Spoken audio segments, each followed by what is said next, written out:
ज्योति मौर्य को तो आलोक मौर्य ने जन्म भी नहीं दिया, तो कैसे वो आदेश चला सकते हैं? कानूनी अधिकार है कि कोई भी पति या पत्नी कभी भी पर्याप्त कारणों के आधार पर तलाक ले सकता है। ज्योति मौर्य जो है वो गलत ही की है नैतिक रूप से और सामाजिक रूप से, लेकिन कानूनी रूप से कोई गलती उनमें नहीं दिख रही।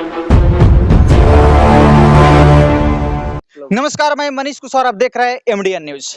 अभी मैं एसके पंकज सर के पास उपस्थित हूं, जो कुछ ऐसे चर्चा के लिए आया हूं जो शायद आप लोग वीडियो में एकदम देख रहे हैं, जो सोशल मीडिया पे सुर्खियां बटोर रही है, जो जिनका नाम ज्योति मौर्य और आलोक मौर्य है। जो उनका कहानी कुछ ऐसा है जो शायद इनसे बेहतर मैं क्या जान सकूं। जो वही जानकारी आप लोग को देने के लिए मैं इनके पास अभी आ चुका हूं, जो मैं इनसे बात करता हूं, और आप लोग वीडियो को देखने के बाद में शेयर करना ना भूलिएगा। सर, स्वागत है आपका एमडीएन न्यूज में। बहुत बहुत धन्यवाद मनीष जी, आप आज आए हुए हैं मेरे घर पे, तो आपका स्वागत भी है। और सर, मैं आपसे ये जानने का प्रयास करूंगा, सोशल मीडिया पे सर एकदम अभी ट्रेंड कर रहा है जो ज्योति मौर्य और आलोक मौर्य।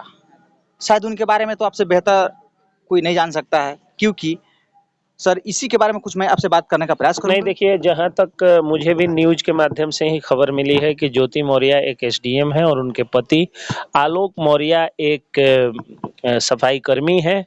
दोनों की शादी हुई थी और शादी के कुछ वर्षों बाद उन दोनों में तलाक का जो है उन्होंने अर्जी दिया था। अब आलोक मौर्य जी एक बना रहे हैं, वो अपना बयान दे रहे हैं कि एसडीएम बनने के बाद मैंने इतना त्याग किया, मैंने ये सब किया, और एसडीएम बनने के बाद उन्होंने धोखा दे दिया।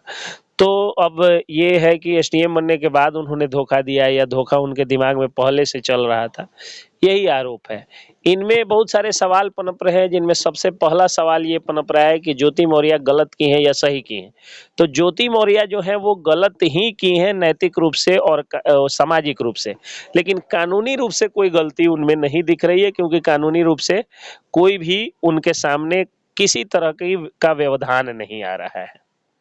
तो क्या सर ये ज्योति मौर्य जी जो हैं, ये सर और जो भी लड़कियां लोग हैं उनका तो रास्ते ही आगे के बंद कर दी है, तो कैसे हम सर इस मुद्दा को जो अगर कोई भी व्यक्ति ये मानता है कि सिर्फ ज्योति मौर्य के बेवफा हो जाने से सारी लड़कियां, सारे औरतें बेवफा हो जाती हैं, तो इस देश में एक व्यक्ति, इसी राज्य में, बिहार में, एक व्यक्ति अपने बल पर अपनी पत्नी को बनाता है सीएम, और उनकी पत्नी जितना मान सम्मान आज भी अपने पति को देती है उतना कोई नहीं देता है। और जबकि वो सीएम बन गई थी और उनके पति चारा घोटाला में जेल चले गए थे, यानी पति कमजोर हो रहे थे, वो मजबूत हो रही थी, लेकिन फिर भी उन्होंने धोखा नहीं दिया।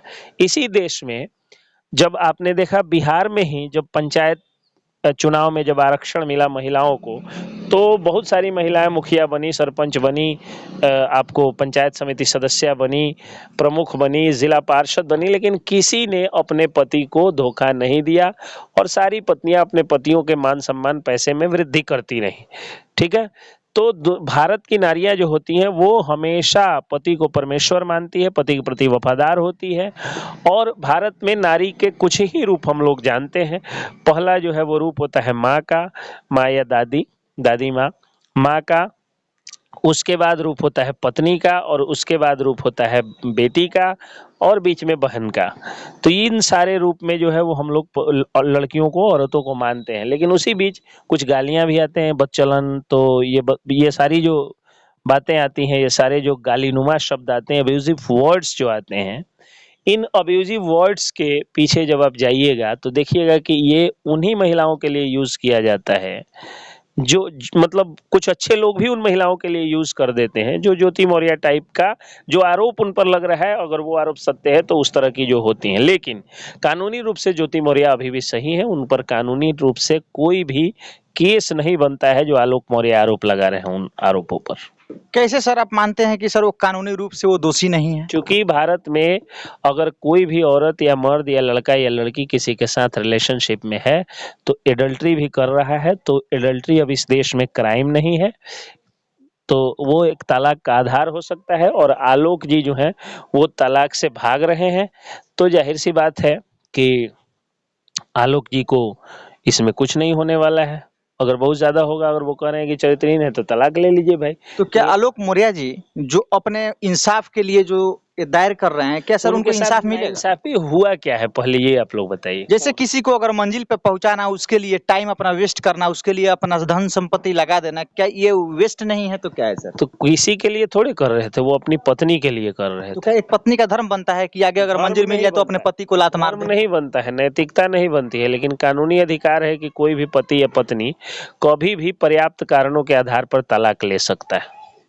सर यहाँ पे एक कहा जा रहा है कि एक ऐसी पत्नी जो नौकरी के लिए अपने पति को तलाक दे देती है, लेकिन इसी देश में एक ऐसी पत्नी जो निशा बांगरे जिनका नाम है, जो अपने पति के लिए नौकरी ही छोड़ देती है। तो सर लास्ट में आप क्या कहना चाहिएगा इन सारे सवालों के जवाब के साथ में? भारत में 99.9% औरतें वैसी ही हैं कि अगर पतियों के लिए नौकरी, धन, दौलत, गहना, घर, घरारी, जमीन, जत्था, मकान कुछ भी छोड़ना पड़े तो अपने पति के लिए छोड़ देगी।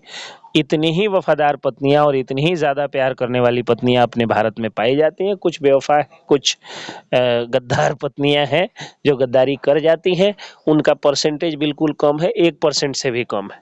ठीक है, 1% वही से भी 1% में कि ये ज्योति मौर्य जी तो निकली। उसी में ज्योति मौर्य आती हैं। अगर उन पर केस चार्ज फ्रेम होता है, उन पर जो है कन्विक्शन होता है, कोई धारा वैसी बनती है तब, वरना कंजुगल राइट के आधार पे आप उनको क्राइम नहीं कह सकते हैं।